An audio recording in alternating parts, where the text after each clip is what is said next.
Allegiance to the flag of the United States of America and to the republic for which it stands, one nation, under God, indivisible, with liberty and justice for all.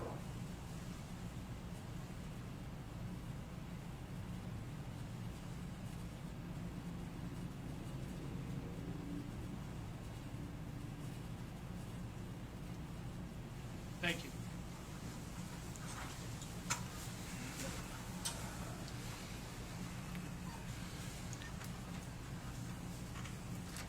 Is there a motion to approve the minutes of June 29th, 2020? So moved. Second. All those in favor say aye. Aye. Is there a motion to approve appropriations ordinance number 27? I move we approve ordinance number 27. I'll second it. All those in favor say aye. Aye. Declare the public input session open for any items not on the agenda. You have anything online?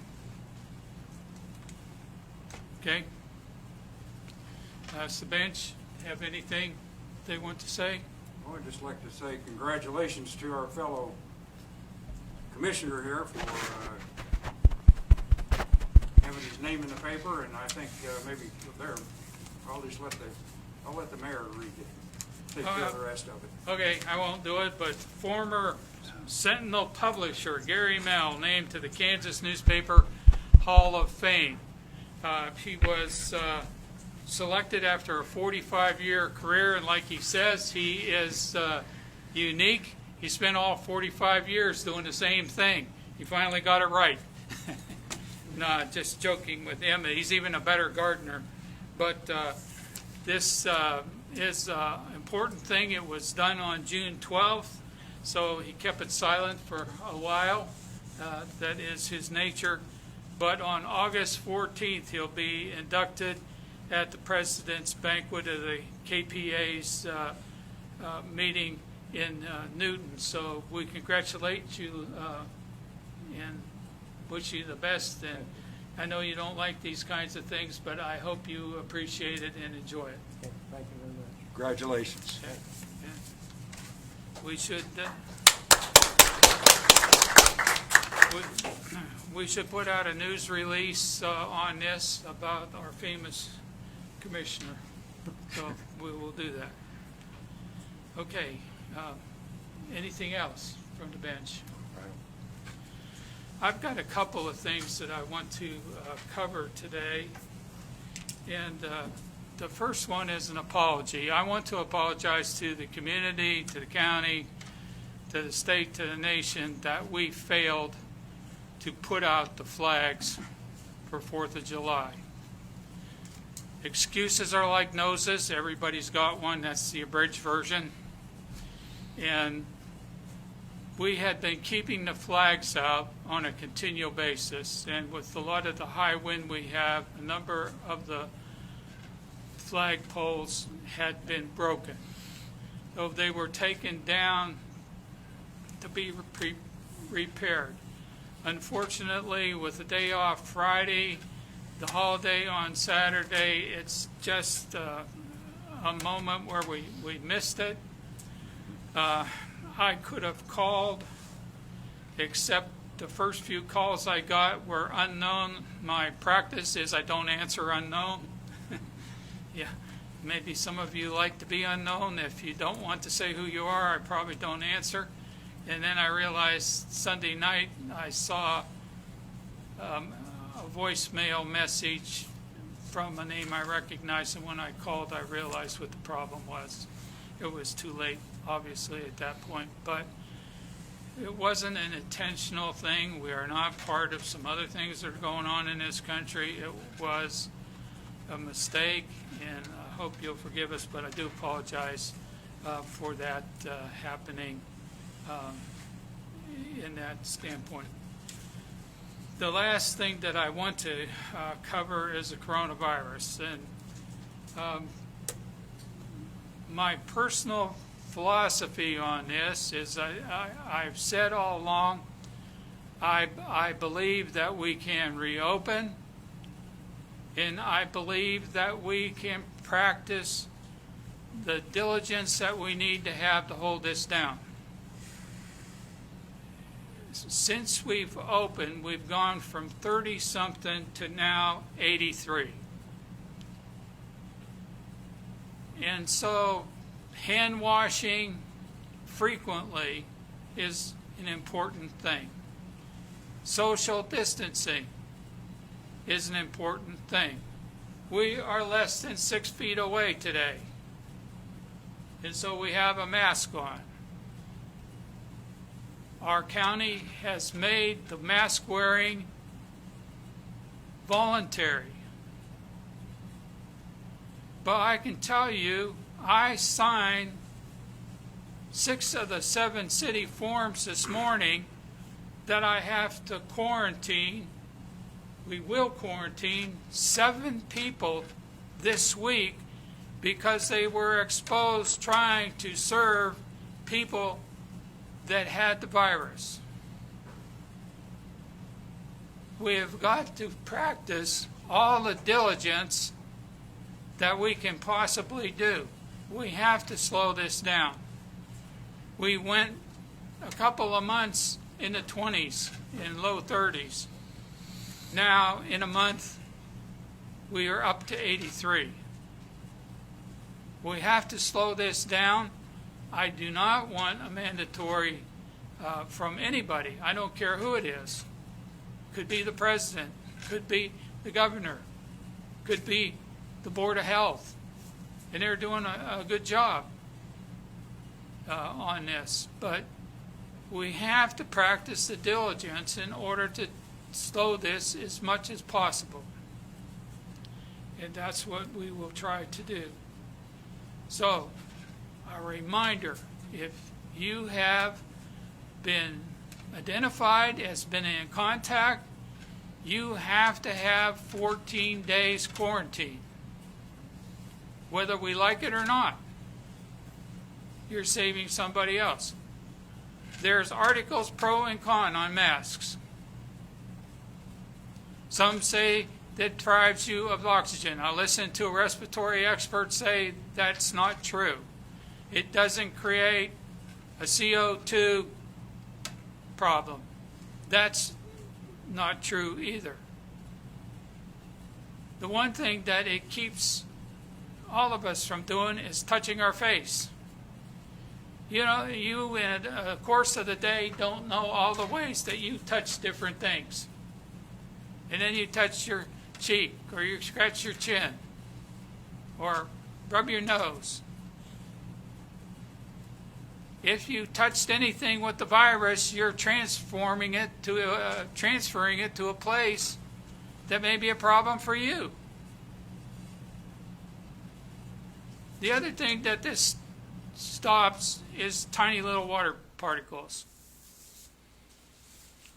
that naturally happen even if we don't see them. Sometimes we see them when we're talking, other times we don't see it at all, but they're so small, they're out there. It's stopped by the mask. And when Commissioner Weeds has his mask on and he says something to me, it stops his water particle from getting to me. I think it comes down to, do you like this? Do I like my glasses fogging over every 3 minutes? No. No, but I still will wear them. But the fact is that we just have to discipline ourselves. If we can get by this thing, if all these surge that we've had can get better and start dropping off and we're back down. You know, we were to just 1 or 2 that hadn't recovered. And now we have a whole boatload again. More than we've ever had. You know, think about the other person. Will you wear it for the other person? You know, will you go a little bit uncomfortable? As soon as you get out of this building and you're getting your car or do something else, you're free to do it. You go into a retailer downtown. Respect the clerk by wearing a mask. I hope the clerk is respecting you by wearing the mask. But it's voluntary. We understand that. And then I would remind you, if you go to Wichita, the city council passed 5-4 to require a mask in public. You can get a $25 fine. We've got people back and forth to Wichita all the time. If you get a second offense, it will be $50. The third and successive offenses in Wichita are $100. And you have to add to each one of those court costs. That's just the fine. Court costs could be a couple $100. That's would be a little bit more uncomfortable from my standpoint than wearing the darn mask. So I just want to encourage you, let's do the best we can. Let's think about the other people. And if we can keep this community healthy and on a downtrend again, we're going to have high employment. We're going to have better sales in our stores. And all of that is important for us to survive economically as a community. We are probably doing better even at the 83 than a lot of communities. And we are doing much better economically than a lot of communities. But if we don't practice some self-discipline, we won't be down the road.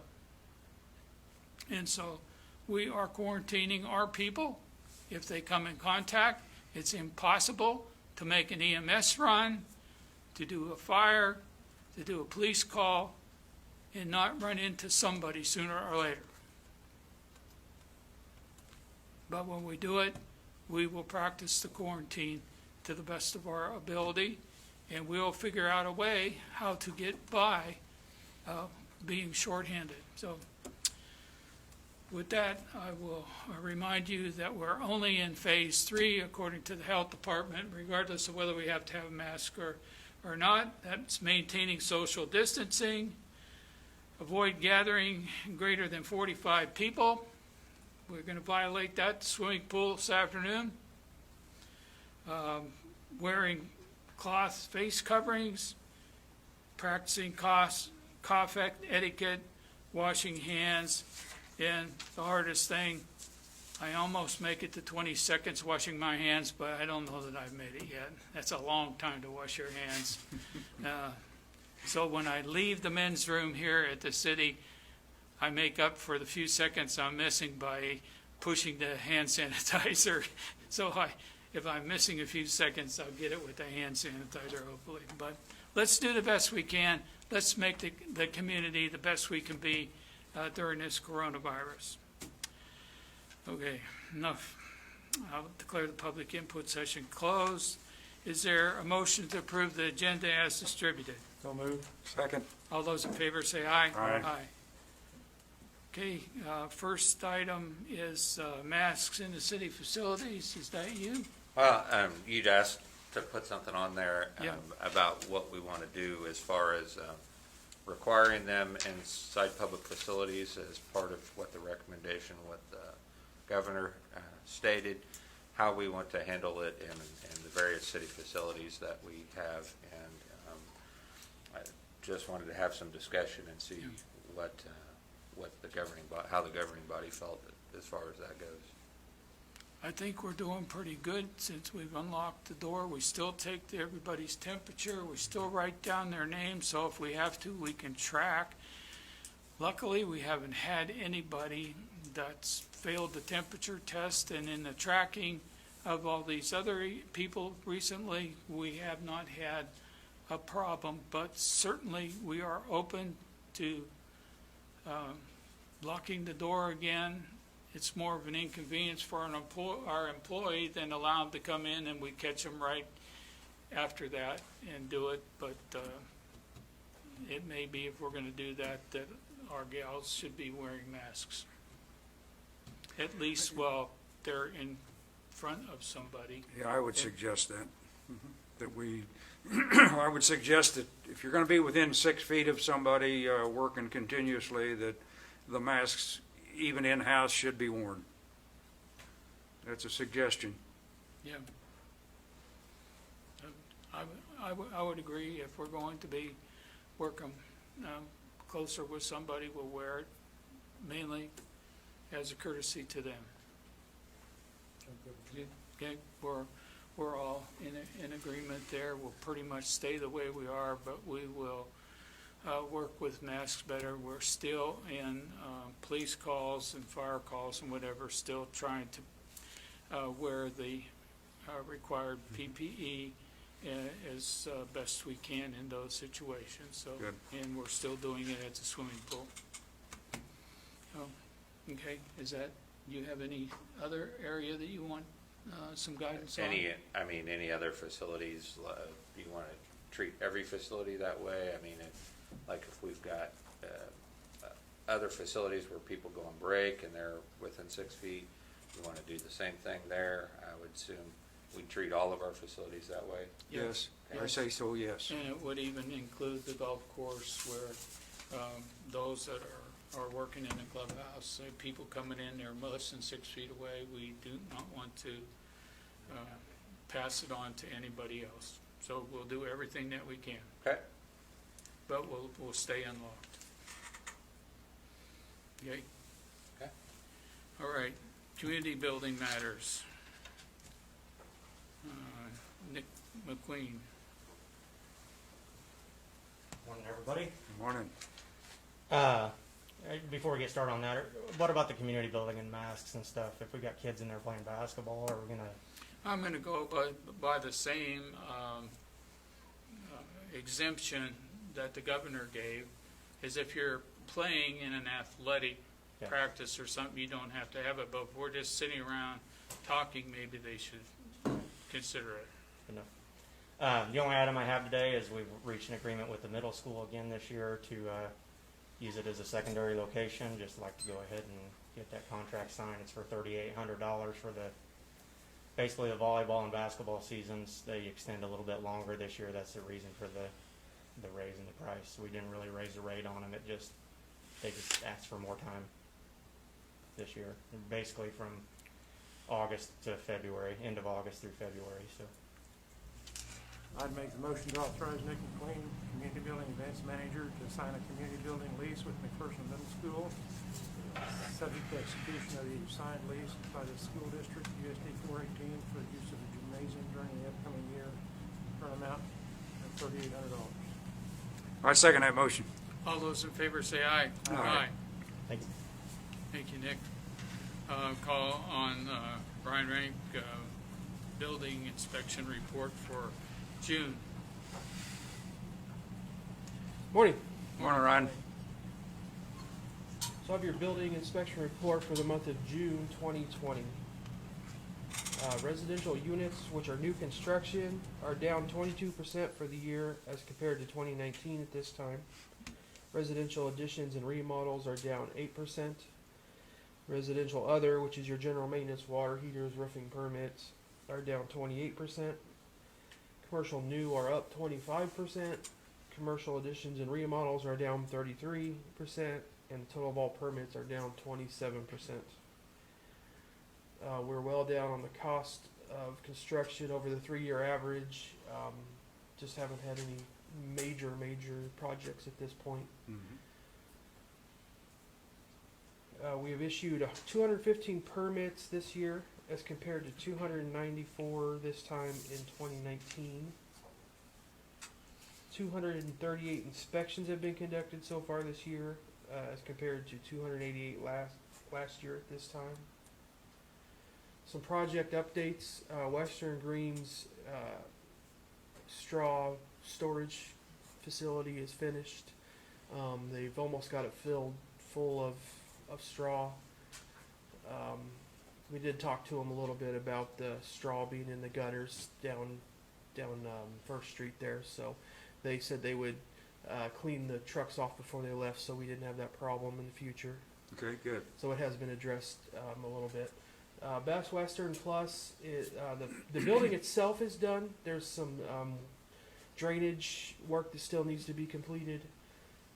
So we're waiting for that. They've got, I believe, until July 11th to get that done. So we'll see how that goes. Johns Manville hasn't really commenced much more construction that I've noticed. They were doing some fire line work. Other than that, not much has gone on. Piping technology is completed. Just waiting for a final inspection on that, which should be any time now. Mid Kansas Machine, they have their red iron up. The structure itself has gone up, so some sheeting and rough-ins should start pretty soon. And then the well and the accounting firm remodel, it's all but done at this point. Kind of like the other one, I'm just waiting to do a final walkthrough, and then they'll be good to go. Good. So that's all I've got at this time, unless there's any questions. Thank you. Thank you. Brian. Okay, call on Chief Weisman. Morning, everyone. Morning. Just got a couple items for you real quick. The first one, we have the fire truck, the restoration project. We're bringing two bills for, one for $900 and one for $960. The first one would be to Tim Unruh, and the other one is to Last Century, just for the continuing restoration process on the 1928. I apologize we don't have any pictures for you this week, but we are lining it up to go get it blasted. So they're going to take off all the old rust and stuff. Should be going down to Wichita to get that done in the near future, and then we're trying to line up a paint job now. We're still having difficulties on the tires and the rims, so we're trying to get that figured out, but everything else is going well. They've got a lot of it apart. I'm very impressed with that.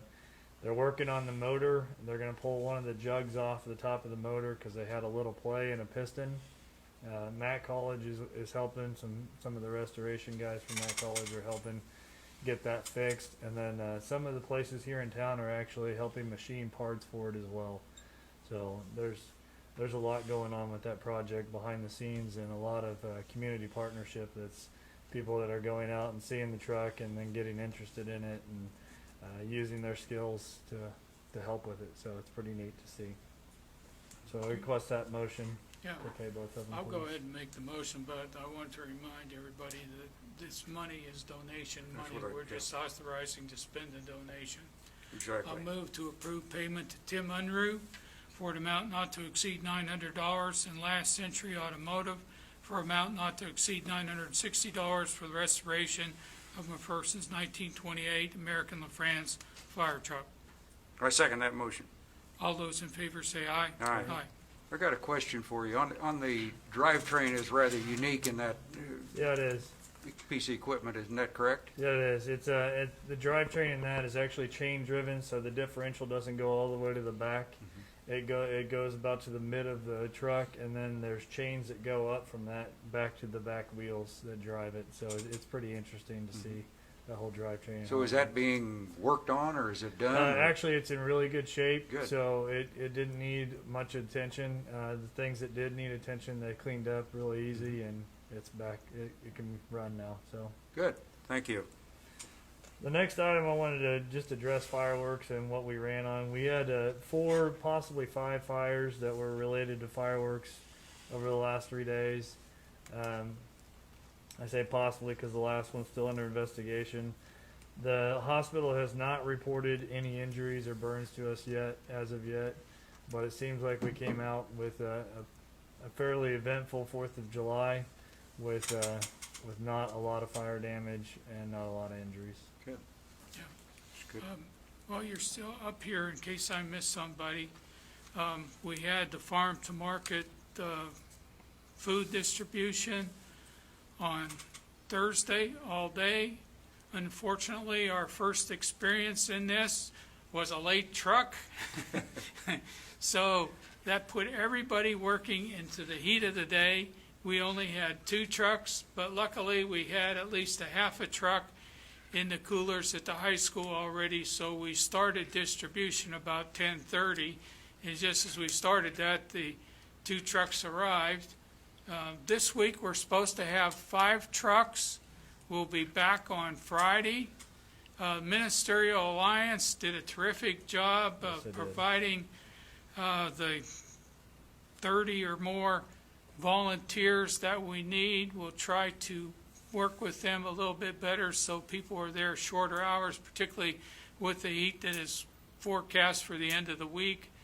But if we can get those 5 trucks out and the food to the other 7 cities in the county, I think we're off and running. We do, if you volunteer, we have the command trailer hooked up at the auxiliary gym area and has air conditioning, so if somebody needs to cool off or needs water or whatever, we have that.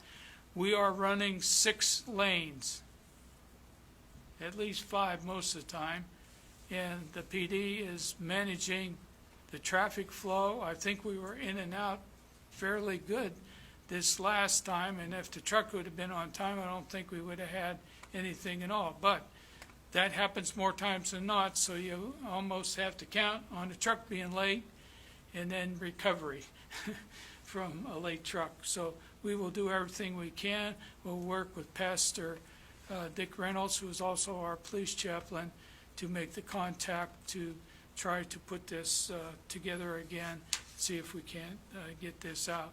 Right now, I would have to look at my calendar, but we're supposedly going to be able to have food through probably the 14th of August. So that means that we have about 5-6 more weeks. That will all depend on the start of the high school and that type of thing, and whether if we have to move the location, can find another location with coolers. The coolers or reefer trucks is the issue, plus the traffic. So, but I want to thank the Ministerial Alliance, all the churches that helped, the fire department, the police department. Who am I missing? Live Free Ministries. Bill Fraze from USD 418. Bill Fraze is the guy that puts all this together, orders the trucks, and if it weren't for him, we wouldn't be doing this. So if you don't like it, blame him. But it's a good thing, and there are a lot of people counting on this food. And we have produce, we have dairy, and separate from dairy, I don't know what it says about the milk. The milk is separate. So if you come, you can request all 3 things. And dairy has a cream cheese, a butter, whipping cream, half and half, if you like to drink that. Yeah, joking. It's our city attorney's son liked to try it. Once. In this. And then the milk is 2% Highland milk. Could change, I guess, in some weeks. But all the products are really quality products, and so we'll do the best we can. But thank you for overseeing that for us.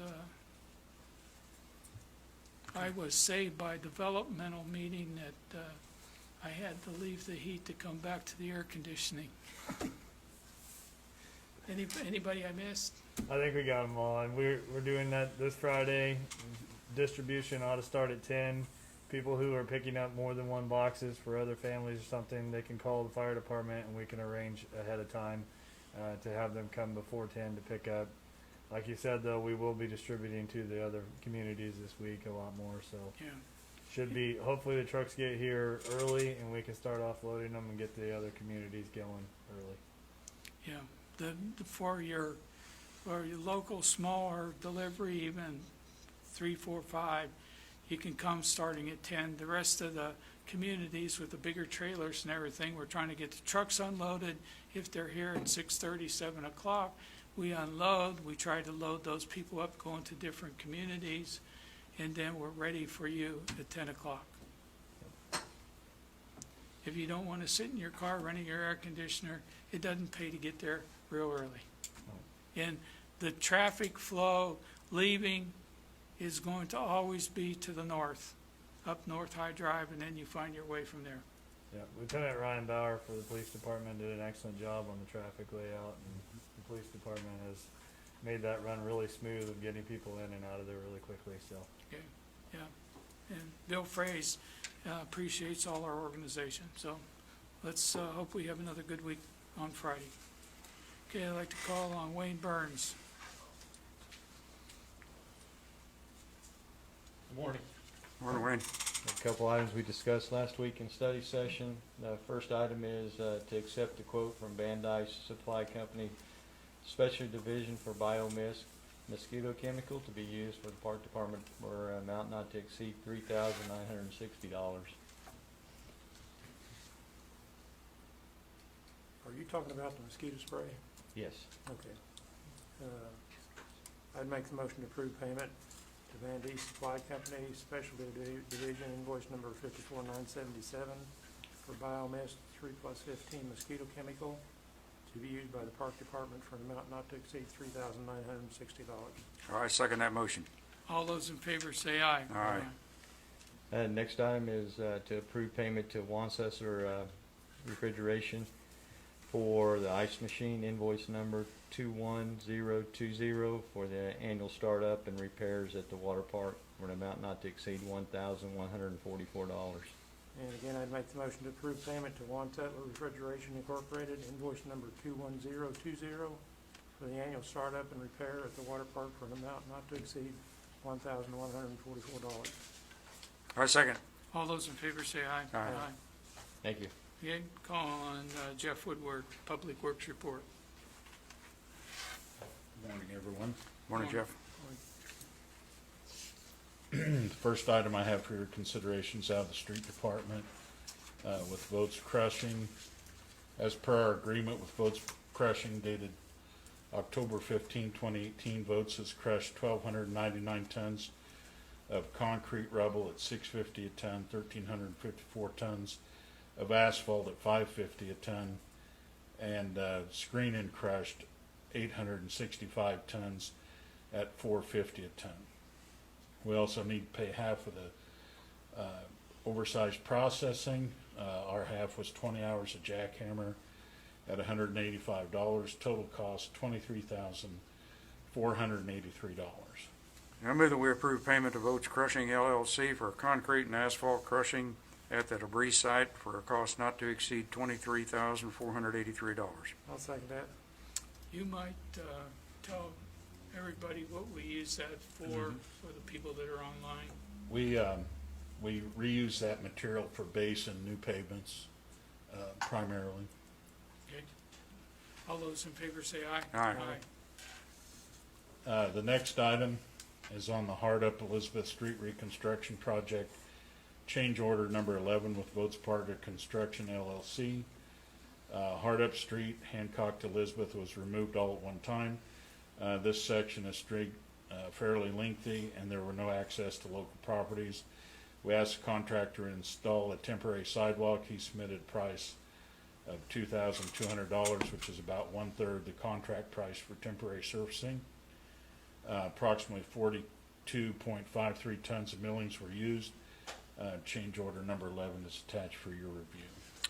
I move that we approve change order number 11, Votes Parga Construction LLC on Hardup Elizabeth Street reconstruction project to provide temporary sidewalk asphalt millings for residents along Hardup Street, Hancock to Elizabeth for an amount not to exceed $2,200 and authorize the mayor to sign the change order. Second. All those in favor say aye. Aye. The next item is on the street, Chestnut Street Improvement Project, change order number 1 revised with Kansas Paving for the sewer lateral relocations.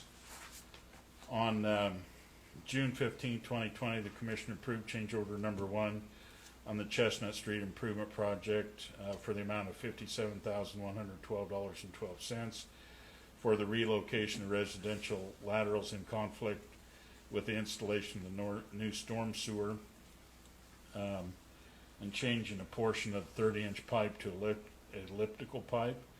The designers agreed to cover $2,847.05 of these additional costs. At the completion of the work, The payment amount will be adjusted by the unit prices on this change order. There was a minor error on the original change order. Total should have been $57,451.12 instead of the $57,112.12, a difference of $339. This change order also adds 35 working days to the contract.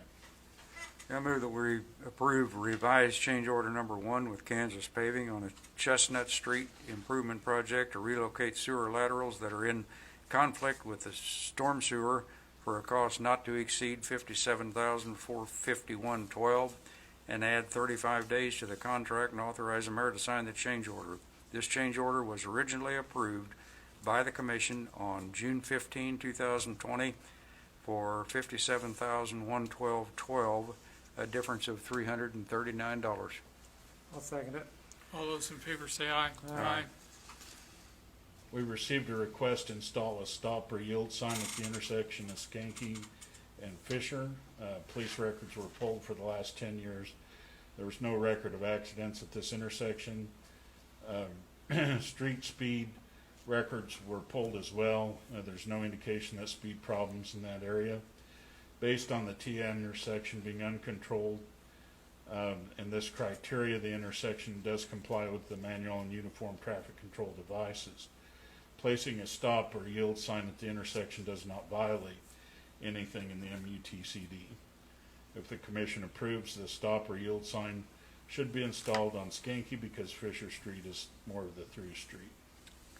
Yeah, I would move that we approve installation of a stop sign at the intersection of Skanke and Fisher Street. I'll second that. All those in favor say aye. Finally, I'd like to give you an update on the construction projects we have ongoing at this time. First is the Grimes Anna Street reconstruction project. Work continued on backfilling and general cleanup items. We hope to finish this project this week. There are no street closures associated with this project. Next, an update on the Hardup Elizabeth Street reconstruction project. Hardup Street, the second 350-foot section south of Hancock, excavation was complete and the rock base was installed. Elizabeth Street, Hardup to Park, the street was sealed and opened up last week. Hardup Street, Avenue A to Hancock is closed to through traffic with local access from both Avenue A, Hancock and sites. Through traffic on Hardup is detoured onto Park. Elizabeth Street, Hardup to Park is now opened up. So. Update on the Halls area drainage project. No work on the First Street box was accomplished last week. Ditch liner is complete between Myers and Wheeler, and work continued on pavement for blocks at Wheeler and Crescent. Hull Street is currently open, Grimes to North High Drive. Crescent Lane and Wheeler Street, both from Hulse to Normandy, are completely closed. First Street is closed between the high school and North High Drive. Traffic will be detoured on Maxwell, Kansas and Maine. Next, an update on the Chestnut Street improvement project.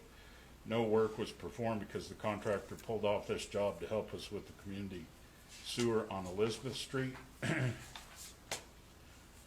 And I'd like to remind everyone that the street will remain open to traffic through construction when possible, with very limited street parking. There will be times streets will be closed, but the residents will be able to access their properties from one end of the block or the other.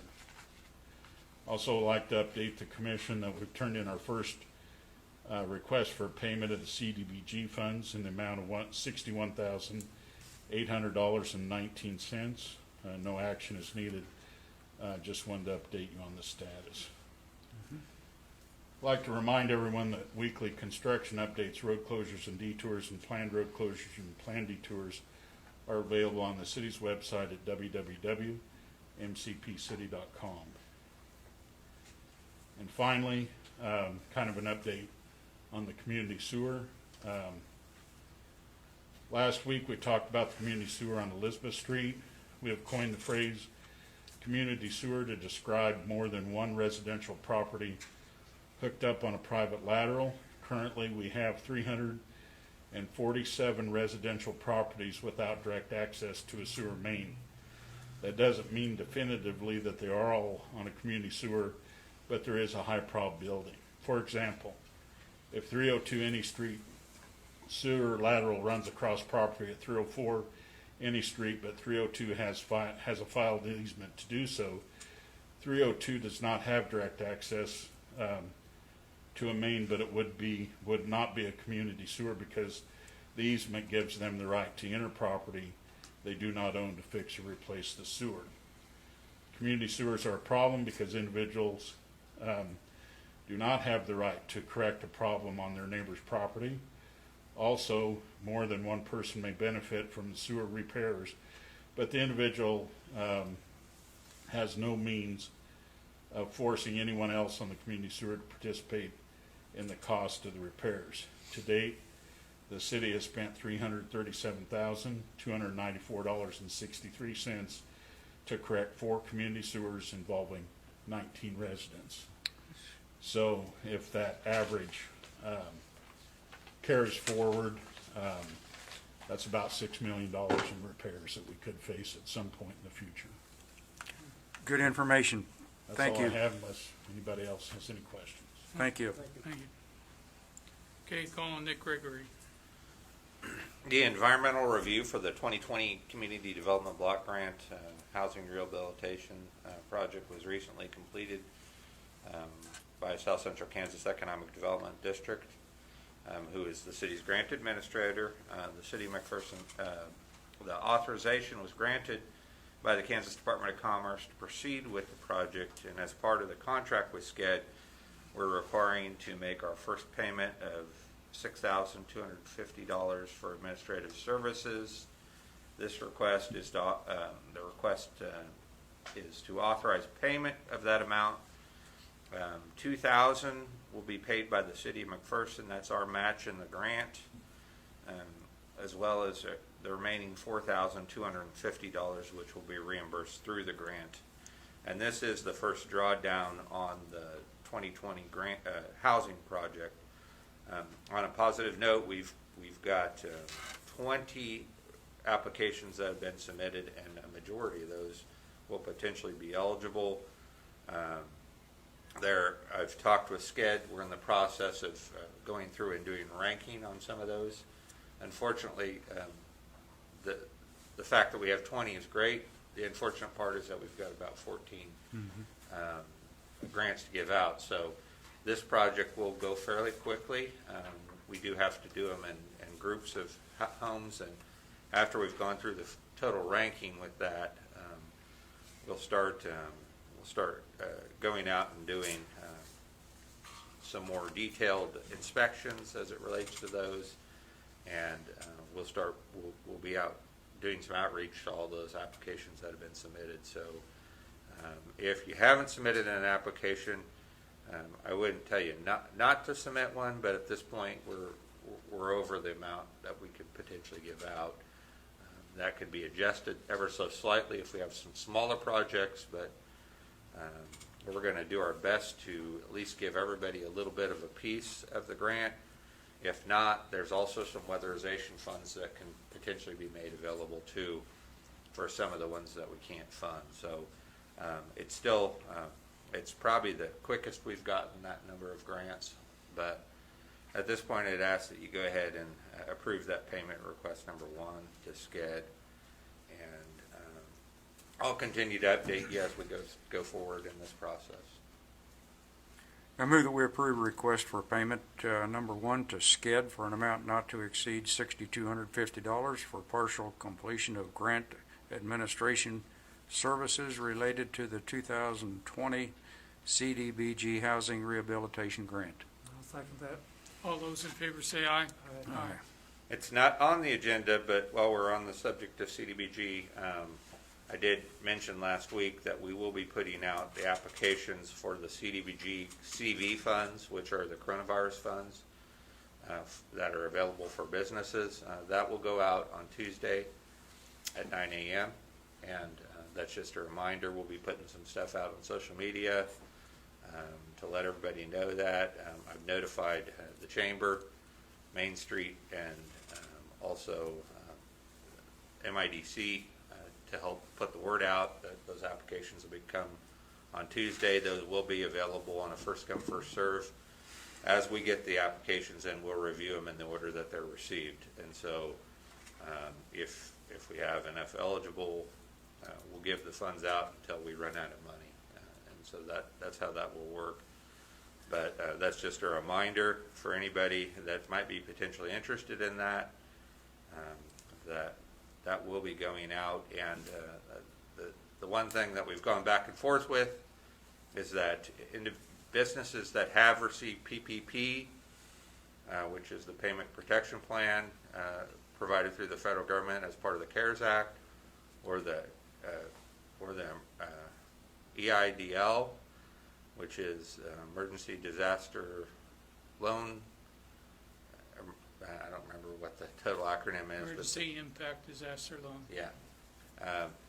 Anybody that's received those can actually apply. They just can't apply for the same funds that they received federal funds for. So that is good news for a lot of those that might be potentially interested, is that we'd strongly encourage you to go ahead and apply if you can, if you have an interest in that and you think you're potentially eligible.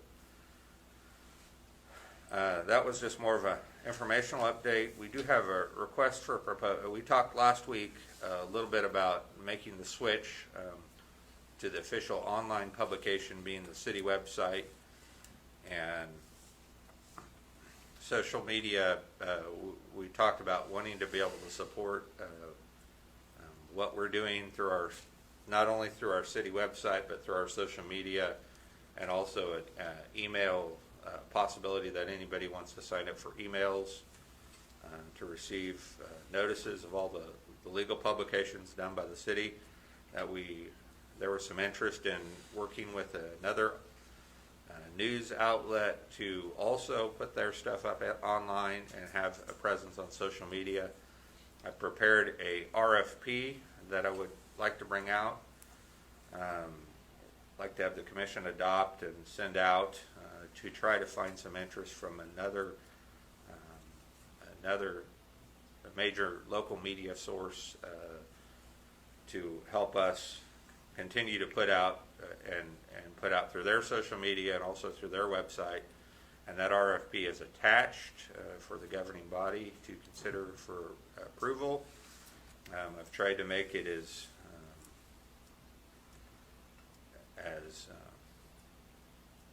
apples to oranges by putting together this RFP.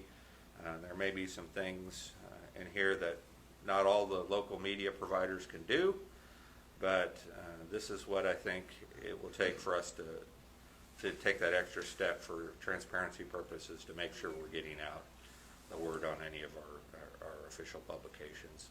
And this RFP basically states that we go till the end of next year, that any contract that we do would go to the end of next year.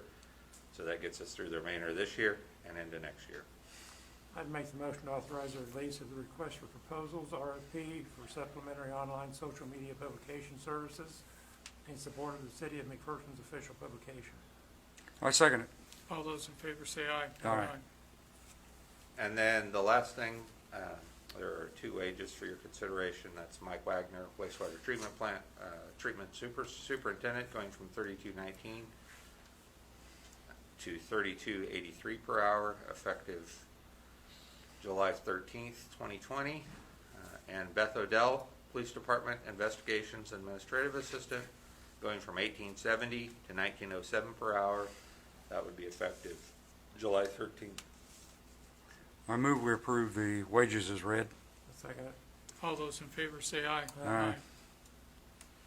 Okay, I would like to recess the city commission meeting and move directly into the study sessions commission meeting, and we're now in